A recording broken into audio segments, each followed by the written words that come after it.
curtains up on Harry Potter and the Cursed Child. Never mind the fallout from Brexit, or Will and Kate's summer holiday plans. For fans of a certain massively popular book series about a boy wizard, the biggest question looming across the pond is, what's next for Harry Potter? The world premiere staging of the new play Harry Potter and the Cursed Child Parts 1 and 2 opens on London's West End on July 30th, the day before it is published as a script book in the USA. Presented in 2 full-length parts, it's based on an original story by Potter creator J.K. Rowling and established theatre pros John Tiffany and Jack Thorne. Thorne is credited as the playwright, and Tiffany directs the production. Though Cursed Child began previews on June 7, Potter diehards who have seen it have been fairly discreet in everything but their enthusiasm, evident on Twitter accounts such as #Cursed Child and the tellingly titled #Kia the Secrets. For the rest of the faithful and the curious, here's a roundup of a few basics and some lingering mysteries.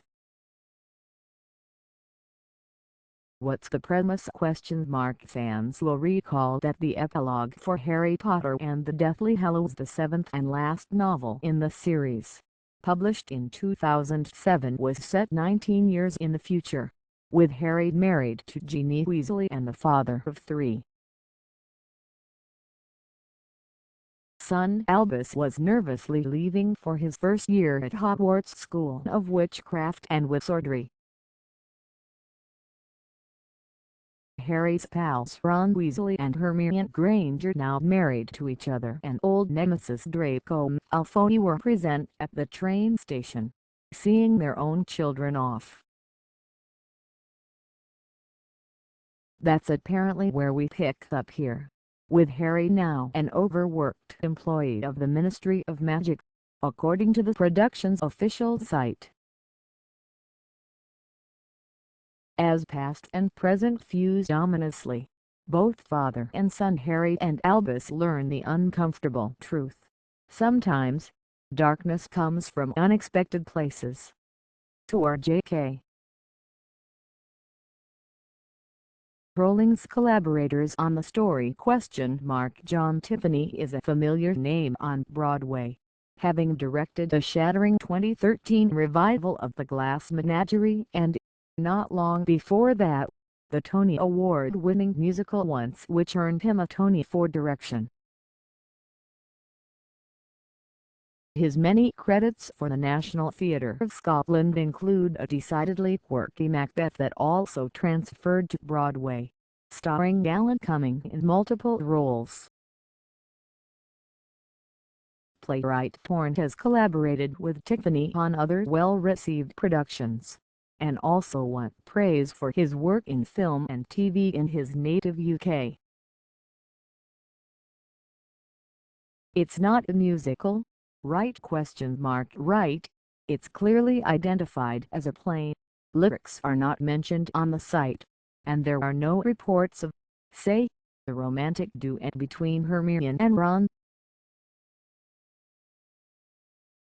There is music, though by Imogen Heap, the singer-songwriter-producer-composer of atmospheric, quirkily melodic fare beloved among indie pop and electronica fans, and movement direction is provided by noted choreographer Stephen Hoggart, whose numerous Broadway credits include Once and Menagerie with Tiffany, as well as American Idiot and The Last Ship.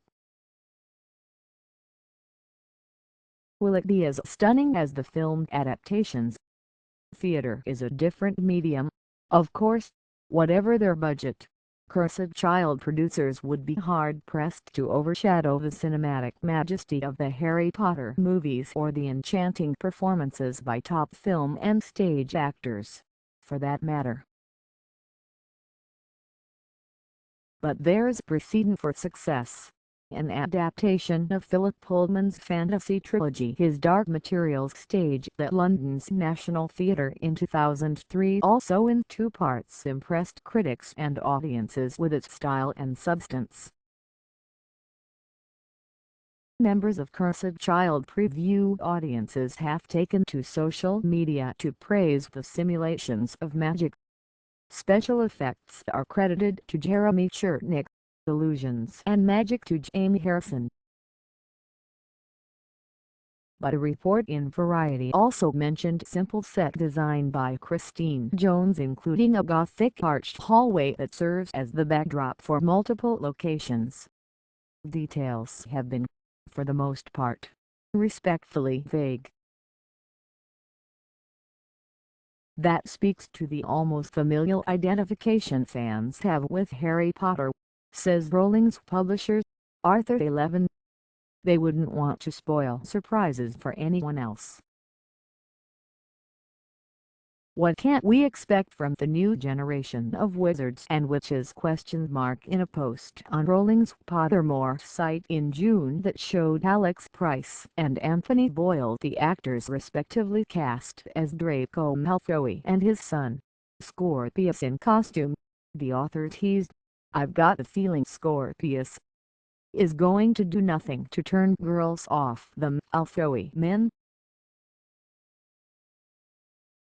Hermione, famously portrayed in the Harry Potter film series by Emma Watson, is played as an adult by a black actress, Oliver Award winner Noma Doom-Swaney. After catching a preview, Watson met with and praised Doom-Swaney, writing on Facebook, "Having seen it, I felt more connected to Hermione and the stories than I have since Deathly Hallows came out, which was such a gift." Cheryl Skeet, who plays Rose, the daughter of Hermione and Ron Paul Thornley, is also black. The grown Harry is played by Jamie Parker, fresh from an acclaimed West End revival of Guys and Dolls with Sam Clement cast as Albus and Poppy Miller as Ginny. Is it still possible to get tickets to Cursed Child? Possible, yes, but not a cinch.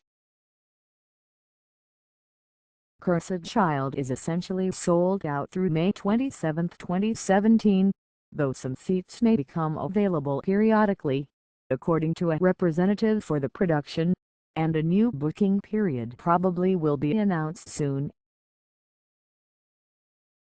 40 tickets are being released at 1 p.m. every Friday for choice seats to each performance the following week. 40 Friday offers seats to both Part 1 and Part 2 for £30, roughly $40 during previews, and £40 starting August 3.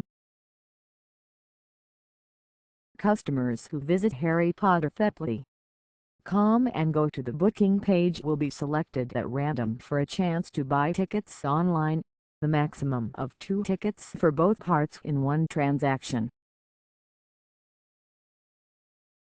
As is the case with Hamilton in the USA, the secondary market is another matter.